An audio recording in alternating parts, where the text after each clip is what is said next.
Film Festival podcast. I think this is podcast 37. This is number 37. Welcome to number 37. Mm-hmm. I'm Tony Armour, Executive Director of the Sunscreen Film Festival, and today we've got a special guest, Ryan Sullivan, who had a film in the festival this year, I Killed a Superhero, so we'll get to that in a little bit. And lose my voice for a second there. And I Killed a Superhero is here with Superhero today. So made it. We may have a little conflict between the I Killed a Superhero and Superhero. That's why I'm not sitting between them. Yes. Well, actually, I recommended him as a guest because I finally got to see I Killed a Superhero, and it kicked such serious ass that I was like, we got to have this guy as a guest. At first I didn't even know he was a local filmmaker. Yeah. And until regular contributor. I usually introduce me as alcoholic writer Brad Superson. I actually had one of my film students last week ask me if you were actually an alcoholic, or if that was just what we named you for the show. Basically, was alcoholic. Now, and your answer was. I can't exactly remember. I said, well, I don't want to ruin the mystique. Well, he's also an energy drink addict. Right. Yeah. Yes. And I'm starting with the energy drink today. Yeah, on the side, I'm gonna probably pitch for this energy. I do product rep on the side. Yeah. Like right now, I work for Boar's Head and that kind of thing because I'm a good BSer. I kind of look like a meat cutter, so I'm working for Boar's Head. But this energy drink company is offering $16 an hour for product rep. So he's the authority on energy drinks, and especially energy colas.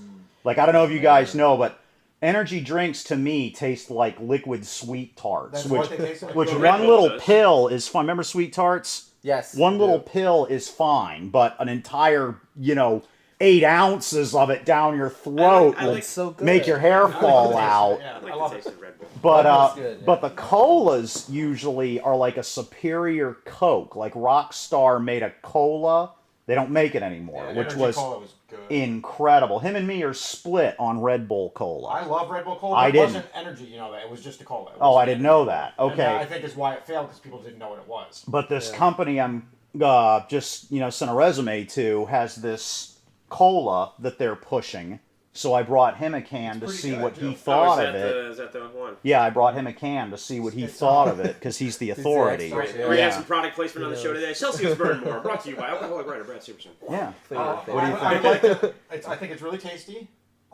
They have an orange, which is good too. Yeah. But like I said before, don't mix it with vodka. I did that once. It says sparkling cola on the Uh-huh. can there. What's sparkling about it? Is it Nothing. That's just everybody feels like they have to put an adjective in front. sparkling? That's a fancy term for carbonation, I Yeah. think. Sparkling. It might Yeah. spark when It's you like light it on sparkling. fire. Yeah, that's true too. Yeah, run your MiG-25 on it. You know what's interesting is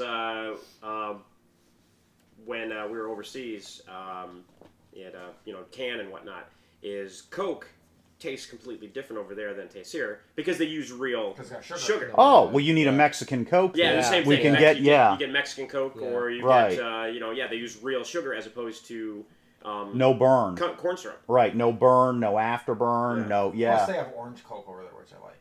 Really? Yeah. Now, here's an interesting one for you. I don't know, in Japan, like here they put ephedrine in all the energy drinks, and little kids get strokes and stuff walking around. And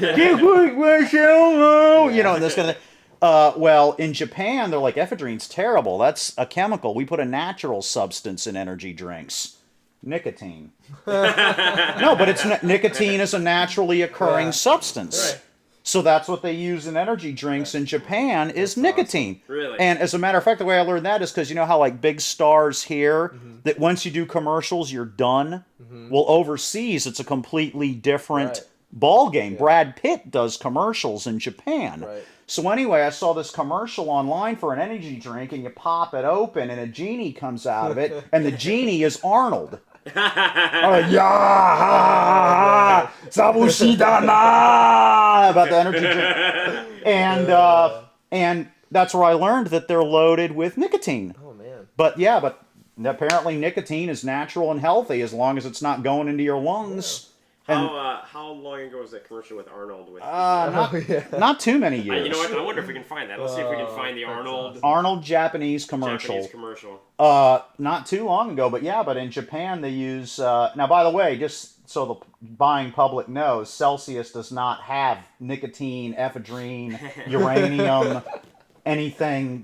Helium-3. anything of the sort in it. Yeah, but actually, there's really not a lot of unhealthy stuff in here at all. Yeah. So here, no aspartame. This is a just the caffeine. Arnold Schwarzenegger Japanese beer commercial. It's not playing. Beer commercial. See, this was an energy drink commercial.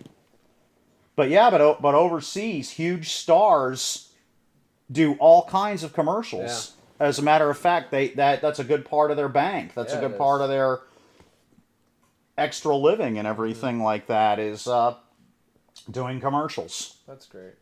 There we go. Here is the Arnold Schwarzenegger energy drink commercial. Let's see what we got here.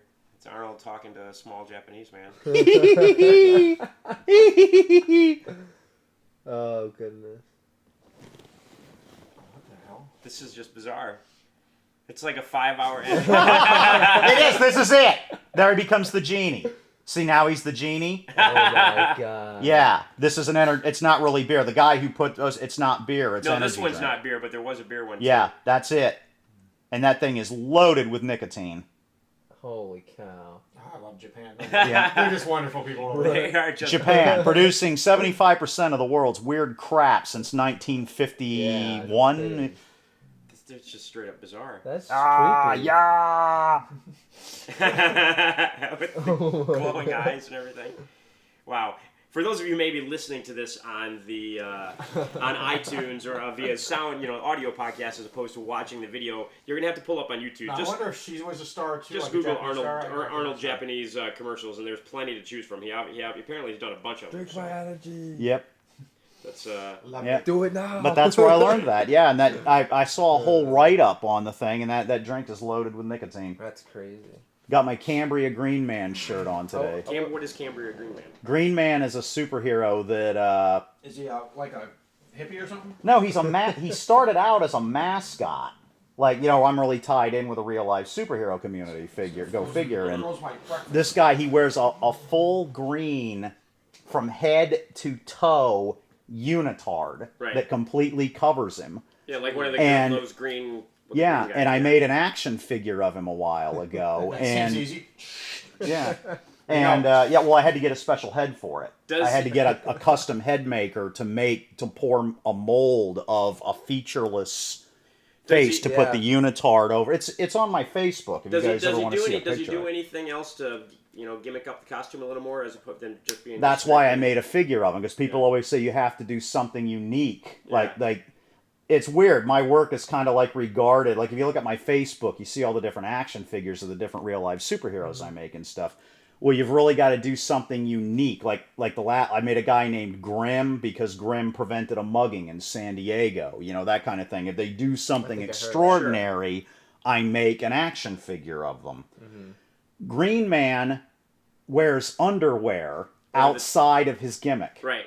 And people are like, well, what does he do? And I say, he wears underwear outside of his gimmick. What else does he need to do? That is, because you always hear, because I do it too. You hear this shit all the time. Why do superheroes wear their underwear on the outside? Squeegee Man used to make a joke out of it. He'd be like, well, I don't wear my underwear on the side. Yeah, we do.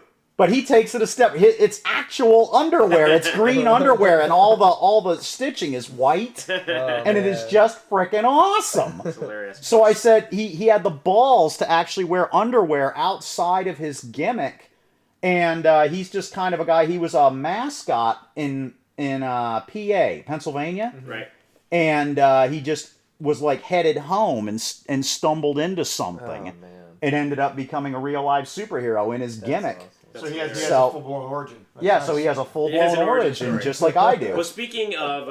I sent him an action figure, and he sent me a shirt. Speaking of your custom action figures, I think we've got one on the shelf up there. Oh. We've got one on the shelf over here, we do. too. This one's over here. But I made the mold. Reach I've up, got one. grab that cup right there. I've got one that you gave me. Mine is actually upstairs in a box because I didn't want to put it in storage. I didn't think it hurt the paint. So Superhero, why don't you... what do we got in the cup there as far as a custom action figure? Well, you haven't shown it yet. No, I know. That's what I'm asking you. Oh. No, that! You haven't shown... Oh, well, I'll put it on. Oh, okay. Well, I was so impressed with your... I killed a superhero. Oh, shit. That's awesome. That I made you the skull. Yeah, I like it. I like him a lot. He's cool. That is a cool character. I fucking... Just, I love that. Yeah, he's more like a little sculpture than if you see right here, he started out as a JLU Hour Man, and you can actually remove his hood. Cow. And that's a Dr. Destiny custom head that I got from the same guy that poured the mold for Green Man. That's so cool. The 45 is made by Marauder Guns. That's what I wanted to ask you. Were you using actual firearms? No. What were you using? Dominic Smith had I'm not good with guns, but he had a fake gun that it looks so real. Really? It was an airsoft gun. That's what I figured. They look so real already, and his was just like really good. So we ended up using his. We'll put him back in the wrapping so you can man. transport him home when you... It's funny because when I originally came up with Skull, I had an idea, but the original idea from Skull came from, you guys know Marvel, right? Oh, yeah. Yeah, of course. You know Taskmaster? Yes. Yeah. That's where it came from. I can see that, yeah. So, but I switched up the costume a little bit, and I made his, I originally wanted the cape to be purple. Uh-huh. So this is like closer to it, and it looks so much better. Oh, wow. But yeah, it's awesome.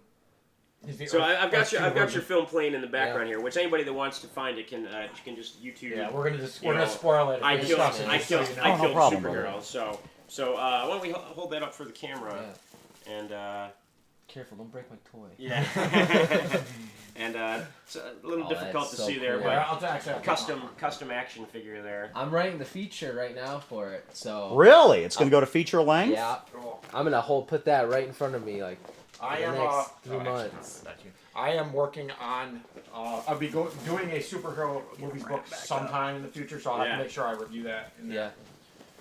No, feature, that's good, and that's actually how a lot of people end up doing their features. They shoot the short first, and they see what kind of, interest they can get in that, and it's sort of a proving ground for the concept, and then, go on and shoot the feature from there, basically. Yeah. So, but then, obviously, a little delicate. Definitely. When going from short to feature length, there's a lot more story to fill in there. Oh, yeah. Do you know or have an idea like what you're gonna do to expand the story? I know exactly. I'm not gonna. This is totally different because it's already got the theme and what happens and everything that goes on. I'm not gonna use that because it's hard to draw out that whole thing. Yeah. It's gonna be more of like a backdrop and more of a motive for everything. Sure. Than it is now. Right. There's gonna be more characters. Like truthfully, I'm gonna be following not Kip, the main character in here, but his brother. Sure. Which is going to be someone else with a bigger story and more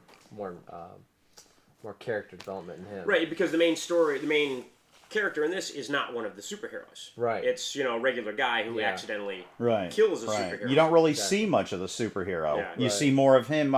Now, which did you shoot first? Did you shoot I Killed a Superhero, or did you shoot the night before? Or was it all shot at the same time? Night Before Death. Logan Moring, the actor who played Ronan, the main superhero. Right. He was so good. He's a great actor. He's out in LA now doing stuff. Good. And I was like, I gotta put him to work. I gotta do stuff. So we went downtown to right there by the Tampa. Down the Tampa Theater. Mm-hmm. Oh, wow. There's that staircase that always falls down right there, the ladder, the emergency ladder, and we climbed up there. We got on the roof. We snuck up, and I was like, okay, guys, I just need you to get on the ledge of this building just for like 5 minutes. And Skull and Ronan both were kind of like. Pierce and Logan were both kind of like, okay, it's the first time they're working with me, right? And they're on this Did they get it in one 10 take? by 10, no. I was just gonna say. I had him up there, and Pierce, when he was walking out on the ledge, he would walk like this, really step like stone. And there was a scene where they're supposed to walk towards each other in the short. And so you had them walking on a ledge. How high up? Oh. About 2 stories. Good lord. 2 stories up. with no safety net and and you heard the audio. It was really bad, really windy. Yeah. They both brought it. They both did a great job. Well, and then it's a good thing you didn't apply for insurance on this particular shoot because they would have never given it to you. I never would have got it. Now you see, if he had been caught, that takes place in a living room. You see, this is a lot of things. Sometimes you're better to ask. Now don't go out and break into a nuclear power plant to reshoot China Syndrome or something. But this is what I say, is you either ask for forgiveness or permission. Sometimes it's better to ask for forgiveness. He didn't get caught. He got what he needed, and he got the hell out of Dodge. As it's Ed Wood. Yeah, it's Ed Wood. What's to protect? It's Ed Wood. It's a big student filmmaker thing. It's like, I'm a student filmmaker. I didn't know. I didn't know I was supposed to get a permit. Have any of your guys been busted doing that? Any of your students? Oh, I don't know. No one has said anything, but I'm sure. Yeah, I mean, it happens all the time. Usually, just somebody. Even big Hollywood productions do that. Sometimes. They do. They didn't get a permit to shoot some of the New York exteriors of Ghostbusters. They just went out there and started shooting them. Yeah. Really? Yeah. Supposedly, if you watch the commentary, the scene where they do the montage and the three of them are running through the park, they say you can see two public service officials start chasing after them. The scene cuts just as these two guys start running after them. Yeah. Oh man. And those are people who saw them with the equipment and they're like, you don't have a permit. Yeah, and the thing is, if you're shooting, I never would have guessed if that. you're shooting in LA or New York, you got to have a permit. Otherwise, This was very surreal, by the way. I really enjoyed this. The scene in the bar. Oh yeah, that was fun. That was real fun. I feel pretty good now because I froze that beer and I was basically forced to shotgun it so as to not blow it up all of your other. But it's like, all right. We shot that at Scores in Tampa. That's the strip club in Tampa. Yeah. I have a question. Now, did you just say I'm a student filmmaker? Can we shoot in here? Or what did you do? No, I went and talked to him. I went up there and I talked to the manager. I said, "Hey man, I just need a place to film, and we'd do it in the day. We wouldn't be interfering. We'd use our own actors, right? And we just need the just need a location bar. in the bar." And he's like, "Yeah, no problem." So we signed the papers, did all that stuff. And, got your location agreement. Cool. And then we just shot it. It took us 2 days, a week apart. For 2 days. Yeah, good. I have a question about your writing, actually, or just about one scene. There's a big. I don't want to ruin it for those people who are listening who haven't seen it yet. It's on YouTube, which is the smartest thing you could have done with it. Stop now. Stop our podcast. This is a spoiler warning. Watch I Killed a Superhero, and then come back and watch the rest of the podcast from here. So Right. spoiler alerts from here on. Okay, so now, Right. Spoiler alert. Now that we have the spoiler alert, it is revealed that is the woman's fault, actually, not the guy's. Now, my question is, But what made go you ahead. decide not to put that as like a big sting at the end? Because it's revealed kind of in the middle of the story. I bet I know why. The scene with Skull is so just pivotal and just I wrote everything I could for that. Like I just put it all into it. So I didn't want to take away from that. That's why I decided to build Skull. Because I felt that the curveball of the whole thing wasn't that the girl did it, but that Skull shows up and instead of tearing his head off, pours his heart out to this kid. He's a super villain. It's like Dr. Doom showing up and going, my mommy didn't love me. Exactly. And that was the whole curveball of the movie, which is about to start here in a second. That makes sense. So that is why he didn't make that the curveball, because the whole thing with Skull is the curveball. And this scene gets diluted. And it takes it away if you do that. If you do the reveal at the end. And there he is. I just like him. I mean, it's simple, but he's creepy looking. He looks good. Originally, some people liked it, some people didn't. Originally, Bonnie was just a neighbor who was over in the house already with beer, and she was just sitting there like, "Hey, you want to have a good time? You want to hang out?" And then he's like, "No, I just got back from probation, blah blah blah, all this stuff," and then it happens. It folds out. She had nothing to ever do with it. But I realized that she needed more. It's like, why should the character be there? Then? Yeah, you don't need adds a lot to it. Though I think that she's responsible. Yeah. It adds a lot to him. Yeah, sure. Yeah, it adds because it makes him absolved. He's swept away in the tide of history. Right. And something I really liked about your writing too. Every character has a function. It's like that. I hate to say it, but to me, one of the best written movies in history is Harold and Kumar Go to White Castle. And the reason is because no matter how tiny or ancillary that character is, they will come back later and have something else to do. Very Back to the Future. Right. They will be, they were in the beginning. Oh, now they're here. They have something else to do. There's no throwaway characters, and that's one of the things I liked so much about this. One of the things about your writing too is that I'm not opposed to F-bombs, and I constantly use them in daily speech. But I think one of the things what's up, your fucking holiness?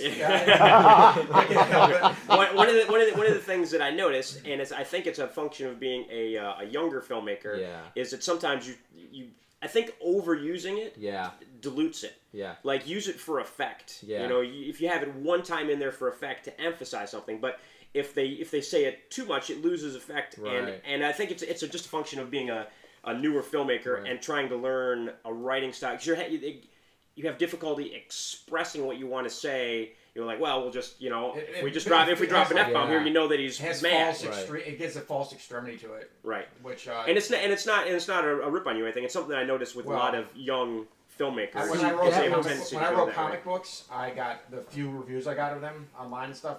Basically said I used the F-bomb too much and I diluted it. Yeah. And I don't know if I pulled back on that or not, but I remember I used the character dialogue was just F this, F that, what the F, you F and F.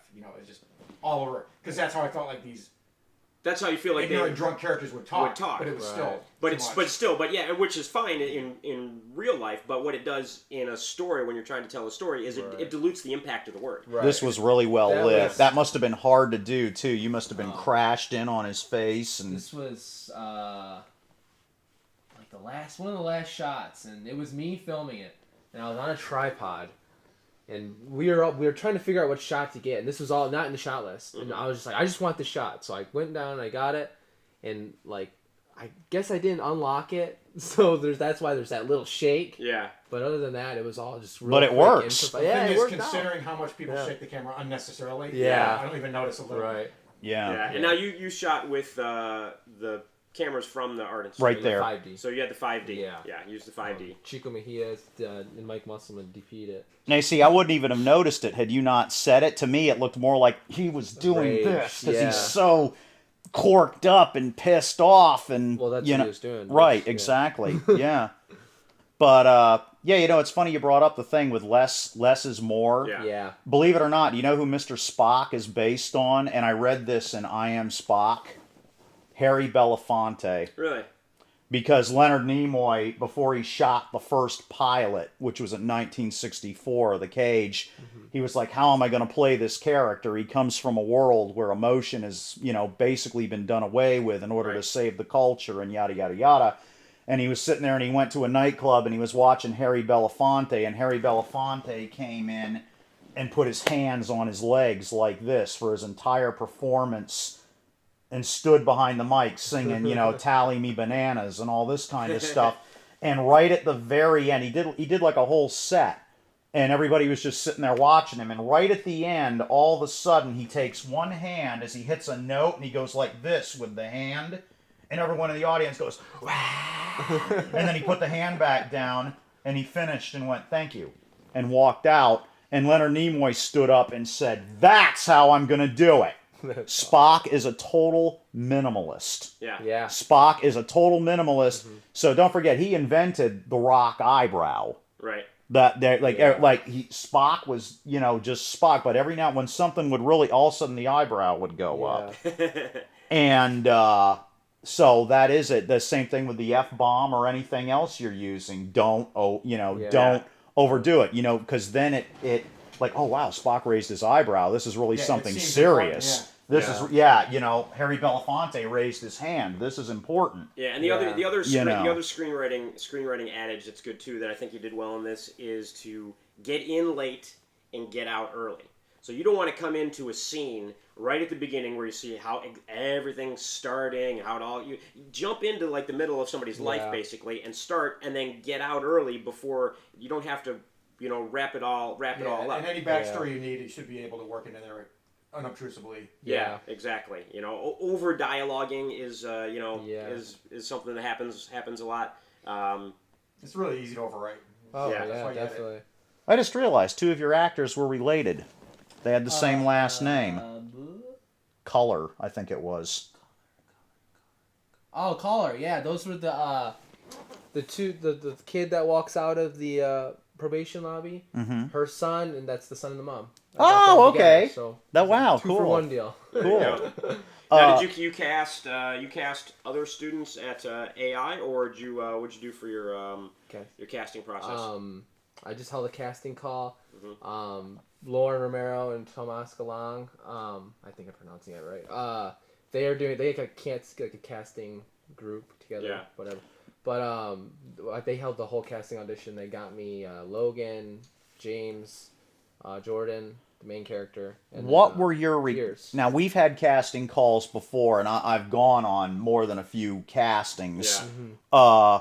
What were your requirements for Skull? I mean, did somebody have to come in and man. I mean, and for Ronin, I mean, did you get guys that came in like me going, "Hey, I'm old superhero. You know what to do," and then you got this other guy coming in going, "I want justice for breakfast." You know, and this guy. So, you know, what were your I mean, did different people read for it, and how did they bring it, or not like that? I wish it would have been like that. It would have been more fun and more of an experience. But Logan was picked from a picture. Yeah. I didn't intend Logan to be a dialogue. He had no dialogue in the strip, but then I wrote Night Before Death. But I just wanted to look, so I got him. And people, that is how 98% of casting goes. no kidding? It's all about a look. There's a look that they want, and if you don't have the look, they'll just keep looking until they find somebody that acts like they want with the look. Right. It's kind of sad, but Wow.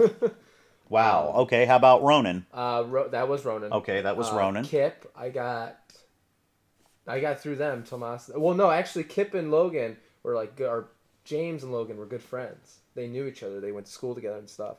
So I kind of found each other through them, both together. And then Pierce, Lackey, who played Skull, he was, you know, Brad Kidwell. The name's familiar. He's a local. He does some stuff. I PA'd on his set once, and Pierce was in the back, just an extra at the bar, just doing the bartender things. And so I asked Brad if he had any actors. He sent over Pierce, and he just nailed it. He gave the same thing that he did there, and it was just like. And that's good. That's good. You know, and as young actors or people just who don't have a lot of credits to their name, do student films. You know, you're going to work for free for a while before you get paid. Hell, we still do work for free, even though I hate to. I try to refuse to work for free nowadays. But as an actor, though, you're going to work for free until you get. Yeah, we've got our name out there enough. Everyone knows who we are by now. You don't. Yeah. As an actor, you when you're starting out, you just got to build up your credits. Another thing for actors too is do theater. People, you know, there are so many actors who only do, you know, short films, and I was an extra, or I was the third whatever in Burnout. You know, so what? You're never going to get a job acting because you were an extra. If you're going to be an extra, you're always going to be an extra. That's actually an industry expression. Yeah. You got to do theater. All of any of the actors I've talked to over the years, from Patrick Wilson to Jeff Donovan on Burn Notice on USA.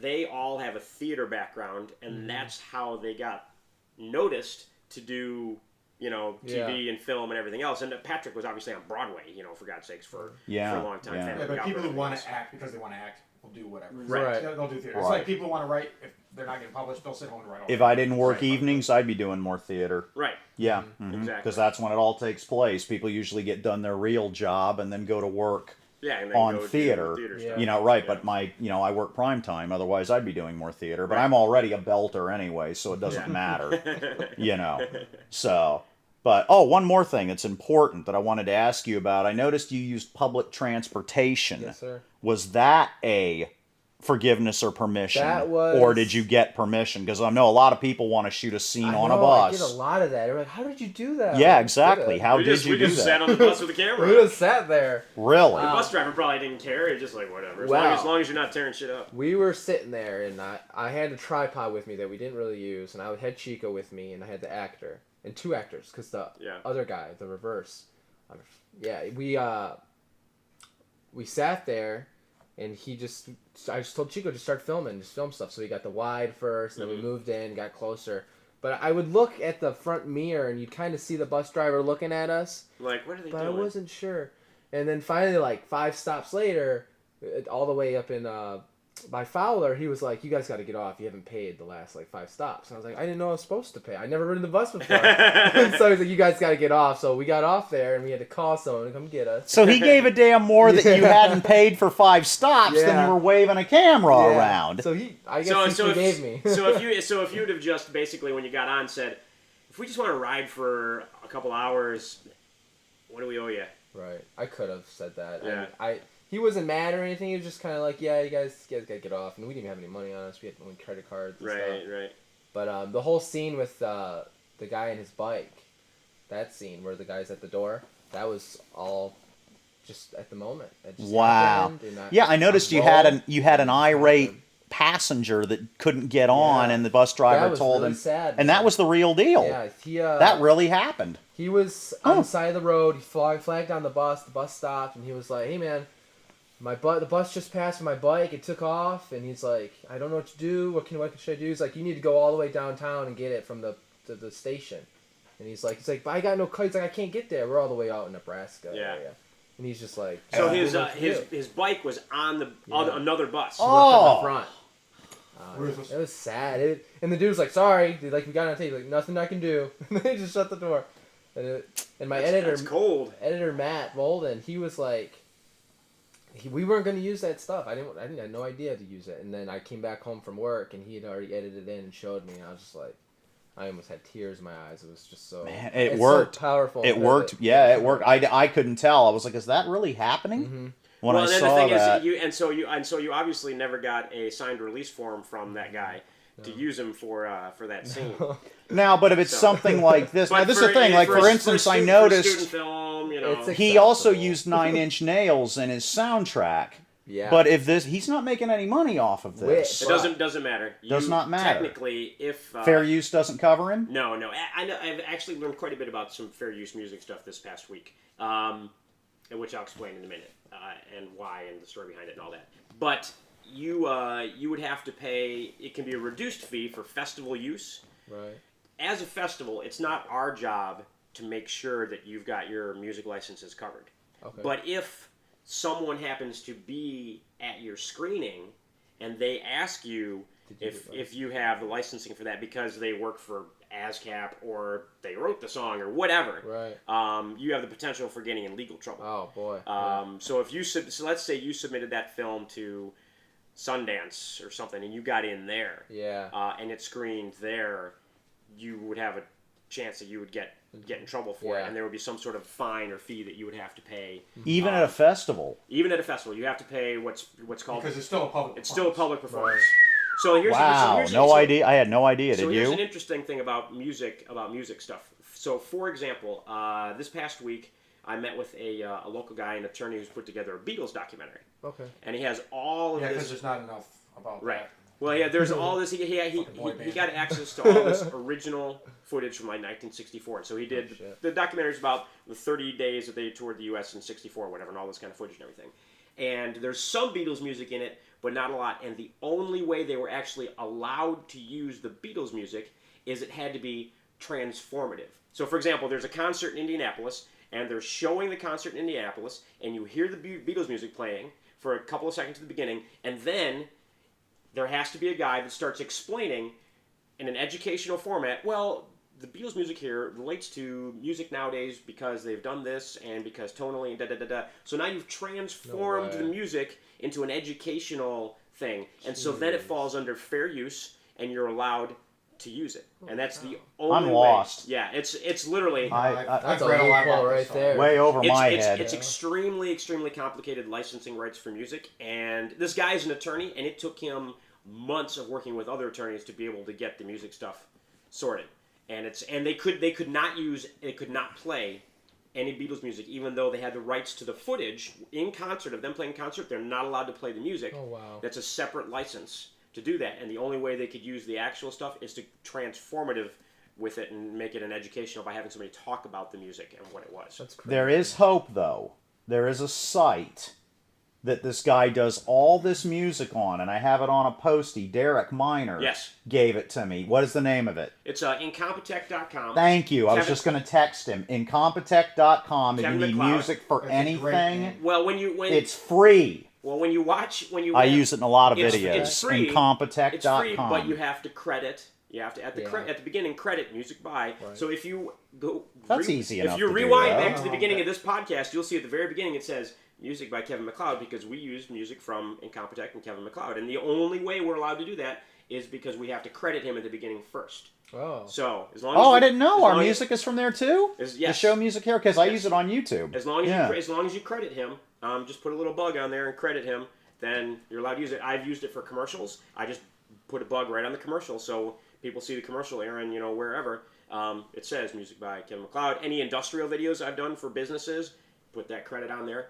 So all you gotta do is credit him, and then he'll do custom stuff for you where you can pay him to do stuff. He makes a living doing it as well, but he does have music for free, and all you have to do is credit him. Yeah. Incompetech.com. Yes. There's your ray of hope in a world of ASCAP and BMI fees. Yes. Yeah. So you can, or if you know musicians, or the best way we found it when we shot a features, we just literally contacted bands that they weren't with any labels. Yeah. And as long as they gave us permission, it's not an issue. Yeah, they own the rights to their own music. You still got to get permission from them. Right. You know, and we're like, we're a no-budget feature film. Can we use your music? They're like, yeah, sure. We sent them off. And the thing is, we even got those in some of our projects. We got like No way. big bands. I mean, we got like an '80s band that had one huge hit. They're still around. They do their own stuff from their own studio now. They own all their new stuff. I contacted the guy. I'm like, hey, can we use one of your songs? Like, well, they're owned by EMI. I'm like, no, we want to use your new stuff, not the old stuff that everybody knows. We like your new stuff. So they let us use a huge, great professionally recorded song. It was a terrific we had a good. There's ways around time. everything. Yeah, there's ways around everything. Yeah, the '80s band is 6 Spot.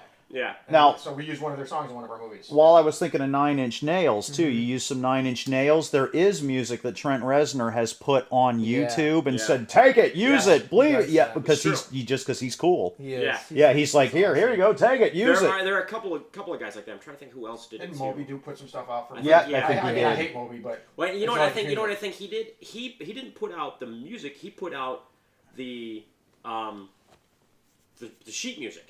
Oh, okay. So that you could then play it and do whatever you wanted to. So he did all the sheet music for Trent Reznor and Les Claypool from Primus. He's one of the... It always goes back and forth as to who the greatest bass player of all time is, either Geddy Lee or Les Claypool. Les Claypool got off in doing soundtracks.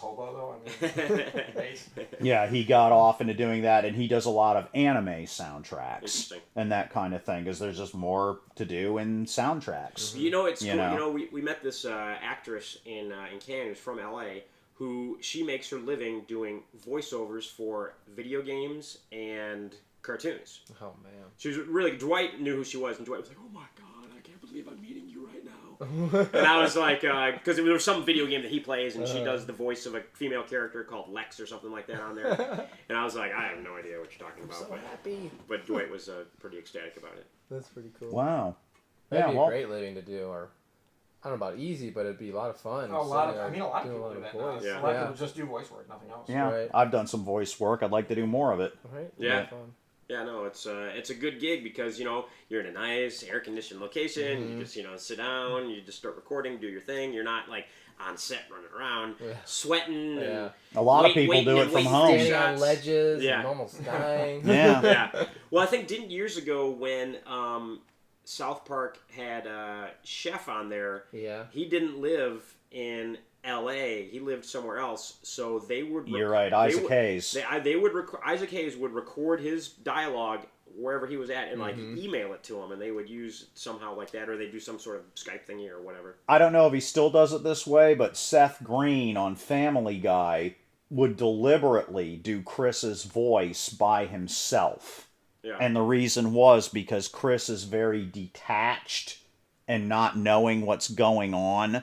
Because a lot of times in Family Guy, they'll all stand around and read the scripts all together while they're doing it. And then he would do Chris's lines separately. Because Chris is kind of like, they're all talking about H-bombs or something. And Chris just pipes in with, poo is brown, and walk, that kind of thing. So he would do it deliberately. I think I had read somewhere also that he based that character off of Buffalo Bill from Silence of the Lambs. What? Really? Yes, that's where he based the voice for that character off of Buffalo Bill from Silence of the Well, Lambs. they did do a sketch one time where he did the Buffalo Bill thing. Yes. Yeah, it's possible. So for those of you who might be watching who have not seen Silence of the Lambs, come on, go see Silence of the Lambs. If you haven't seen it, I didn't see that until like 2 or 3 years ago. But you've seen it now. But I've seen it. I mean, the movie's been out. I finally saw a Rocky movie 2 or 3 years ago. Oh man, about that. It finally happened. Well, you purposefully avoid films. Yeah. I refuse to see a Rocky movie forever. I'm like, he's punching. Whatever. I don't need to see this movie. But I finally did see the first one. You know what? Rocky, though, that's the credit of making one of the coolest action figures of all time. The Meat. The Meat. The Meat. They made The Meat.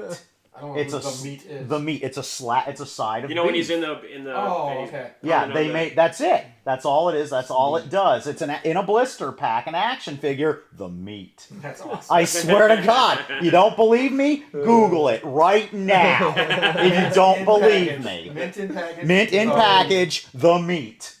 The meat. Don't It do is an image there. search. Yep. The coolest action figure of all time. Does nothing. It's just meat. meat in a package. You got it. It is awesome. I wonder what would be the strangest action figure of all. Maybe not. I vote strangest. Stinkor. I vote Stinkor Stinkor. is a good choice. I vote Stinkor. Stinkor. It was a He-Man Stinkor. skunk and it just had patchouli all over it, so it smelled. Yeah. They would. Didn't they It was give really you? patchouli. Didn't they give you extra patchouli No, I don't with think it? so. Are you sure? I thought they gave you I'm like not 100% sure, a little but- flask. But that it was you- just seeped in it, so for the longest time it smelled patchouli. It was a skunk. It smelled Type in Stinkor. Stinkor. He'll come right up. Yeah, Stink. It was an action Yeah, figure Stinkor. that was Stink designed. Dashor. No, don't Stink know. OR. I That's think it. it's OR, yeah. That was designed to smell bad. Yeah. I don't know if he Yeah. ever made an appearance in the cartoon. Did he? I don't know. I never really watched the He-Man cartoon. toy? It was a little Yeah, homoerotic He-Man for me. toy. But It's Stinkor. Stinkor. Type it in. Let's see if it comes in. There's anything in Stinkor. YouTube with Stinkor. It's not as cool as meat, but Stinkor. it's meat and Stinkor probably would that be a good throwdown right there. yeah, meat versus Meat's been left in Stinkor. the sun. Yeah, Stinkor must defeat him. yeah, meat's been training up for this. He's been sunbathing out on Clearwater Beach. But yeah, that It's a skunk in body armor, is what it is. Basically. yeah, Stinkor. But another one, it's also from the He-Man collection that's pretty bizarre, is Faker. And the reason that Faker is So this is a guy who does reviews of He-Man figures. He-Man Oh, stuff. wow. The He-Man figures were all so cool, but I hated the show with a passion. Even Really? as a child, I hated love. it. We still run it at the network I work for. I love it. Can't stand it. It's Make a based. He-Man movie. I didn't know it was based on John Carter from Mars. I heard it was. really? No, yeah. Yeah, it is. It's based on I'm not John surprised Carter at from that. Mars. That makes sense. I can see that now. But there's another He-Man, and they spoofed it in Robot Chicken. There's a He-Man. You notice how like evil Spock had the goatee, Right. and Kirk from the evil Kirk, he had a little bit of Don't forget eyeliner. evil Michael Knight had to go to. But There's you your- could there's still. your Stinkor. There's Stinkor. Stinkor. But you still knew it was evil Kirk. Like, he could walk down the hallway and people would think, oh, that's good Kirk. Okay? Well, He-Man's doppelganger was an android named Faker. He was blue! Yeah, I know that. He was Yeah. blue! Why was the fake He-Man blue? Why not? And for years, people wondered this. So they made up, okay, here's He-Man, and standing right next to him is fake He-Man, and he's fucking blue. There, I used F on a very, because that is called for. You're not, and years later, they figured it out on Robot Chicken. You know why he was blue? Because Beastman designed him.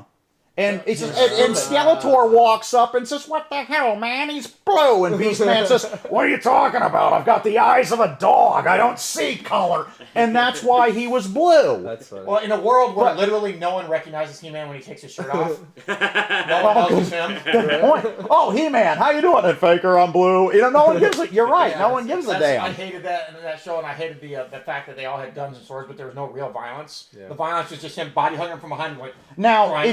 if you see like the what was it, Frank Vagello type artwork that's done of He-Man, though, there's plenty of violence in that. With the sword, and people being disemboweled and the tigers clawing people and everything. He-Man. I didn't really get into He-Man as a kid. He-Man was I loved very, He-Man. very homoerotic, and they were wearing on their sleeve. It's not like they're trying to hide it, which is fine. But I think it's so far in that direction that watching the girl spin-off was actually a little less gay. Was that She-Ra? She-Ra. Yeah, there's still people that cosplay Bo from She-Ra. Oh, You see him every now and then with Have like you a seen spray that guy? painted gold He's got bow the and, porn star and mustache and no spandex shirt, pants. bow, Yeah, like a exactly. little heart. Yeah.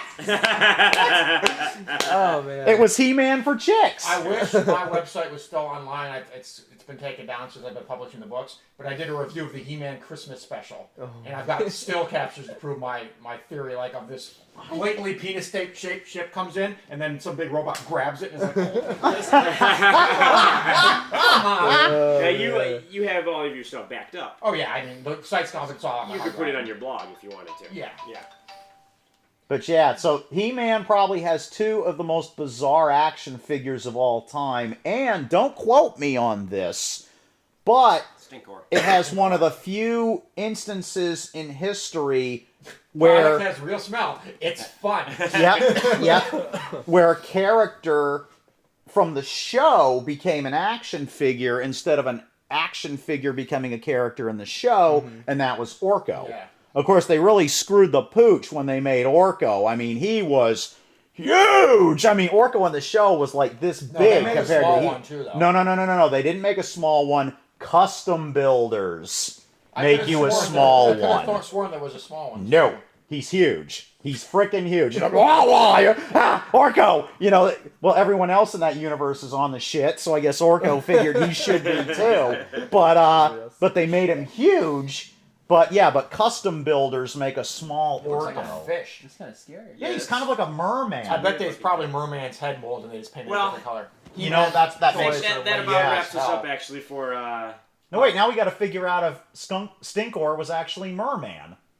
That's important. Next episode, Gotta stay find tuned. out now. Next week. See, it's at last a cliffhanger. I will go online and have that never information mind. next Maybe- week. Aha! Okay. So you don't have to tune in next week for that, but thanks Worst for cliffhanger ever. Thanks for... That was about a 3-second cliffhanger. All you had to do was wait a few seconds. Even if we didn't figure it out this week, it's still the worst cliffhanger. Yeah. Thanks for tuning in. We'll see you next week.